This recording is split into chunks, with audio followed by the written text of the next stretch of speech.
Okay, folks, CNN was at it again yesterday. After Donald Trump's great speech last night, the first words out of their mouth was, "Oh, but he didn't say it to a black audience. He should have been in Milwaukee." Wah, wah, wah, wah, wah. So I want you to watch. It continued this morning. I saw it, and I'm bringing it to you. Donald Trump is trying to appeal to the African-American community in an effort to bolster his dismal poll numbers among black voters. He chose to do that 40 miles away in a predominantly white community from a predominantly black neighborhood rocked by racial tension and looting. Trump called for more police in America's inner city neighborhoods, telling a room full of mostly white supporters that Democratic policies have failed minority communities. So as great as Donald Trump's speech was yesterday, last night on race, and it was great. It was hard-hitting. It was on target. It was absolutely correct. The media, as I discussed with John Sununu and earlier in the show, the second it was over, CNN particularly, he gave that speech in a white neighborhood to a white audience. And no, he didn't. He gave it on CNN, on Fox, on MSNBC. What difference does it make where he was? And had he gone to a black neighborhood, quote unquote, and gave it, and violence broke out, you know what they would have said? I would bet anything. I would bet dollars to donuts, and I don't know what dollars to donuts means. But you know what they would have said then? Well, what does he expect coming into a black neighborhood with everything he said? He brought it on himself. Can't win. Cannot win. So CNN continues. Mr. Trump has a lot of ground to make up. A recent NBC News Wall Street Journal poll put Trump's support at just 1% among African Americans. 1%. There hasn't been any other poll that shows anything like that, but that's the poll they picked. Of course, that's the poll they picked. Peter Piper picked a peck of pickled peppers. They picked that poll. Yeah, that's pretty good. And then the obligatory guest, I believe this is the founder or head or whatever of Black Lives Matter. Melina, Mr. Trump said the problem in our poorest communities is not less police, but more police. Would that solve Milwaukee's problem? Absolutely not. If we want to talk about law and order, what we really need to do is reimagine and redefine what public safety is. Every academic study shows that public safety comes to the fore. We bolster public safety when we invest in the things that actually make communities safe. Livable wage jobs, mental health resources, permanent housing, those sorts of things, after school programs. We do not need to invest in the police that are held completely unaccountable and are allowed to kill black people with impunity. Okay, so Tom, you're next. Okay, so Carol Costello kind of finds that amusing when this Black Lives Matter person says police are allowed to kill blacks with impunity and immunity. She says, okay, John, you're next. Doesn't challenge her.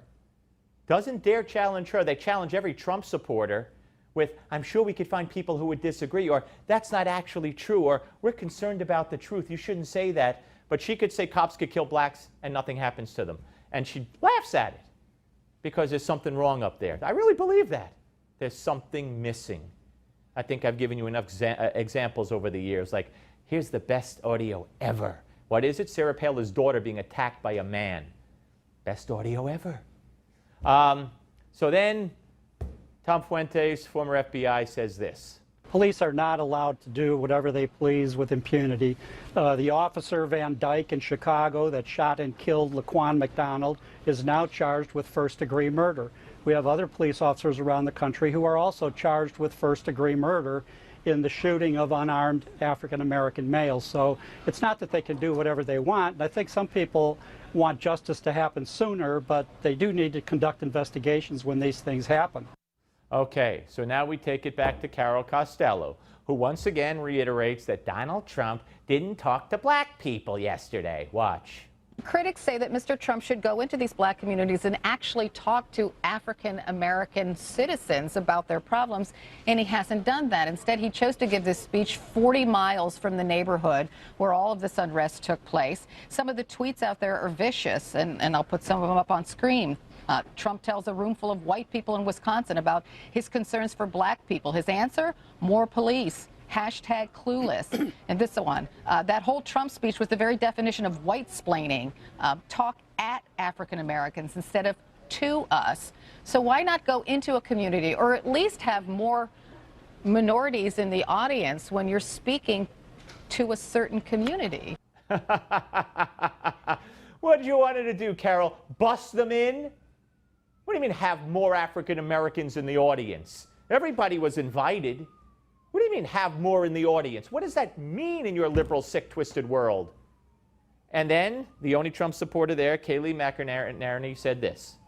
Donald Trump was speaking to millions and millions of people. That speech was televised. He knew that speech was televised. There were millions of African Americans watching, millions in the Hispanic community watching. He was speaking to a national audience. So he just took it for granted that they'd be watching? No, he brought his message to everyone, to the American people, to everyone. It doesn't matter where he gave the speech. What matters is what he said. So you just took it for granted that they'd be watching? I mean, is there brain deadness? Now watch this. The facts don't lie. 58% more African Americans on food stamps since the beginning of the Obama administration. 400,000 more in poverty. You had the U.S. Civil Rights Commissioner. But I think that's the thing when African Americans complain about politicians talking at their communities. You're portraying all African Americans as being on food stamps, or the vast majority, and No, it's I'm not true. I'm saying that economically they have been hurt by this president. There are many African Americans in failing schools, disproportionately more than there are white Why doesn't Donald Trump go to a failing school then? And I think Talk he to will. the principal there. Talk to the teachers. I think. First of all, she accused her of saying all blacks are on poverty or on food stamps. She never said that. That's abhorrent. That's disgusting. She gave statistics, real statistics. Shame on Carol Costello. But Carol Costello knows no shame. None. Zilch. Zero. But that's good journalism on CNN. Hey, best ever. Keep it here for Newsmax Prime with J.D. Hayworth. Tonight he'll be discussing the latest from the Trump campaign with media expert Michael Levine.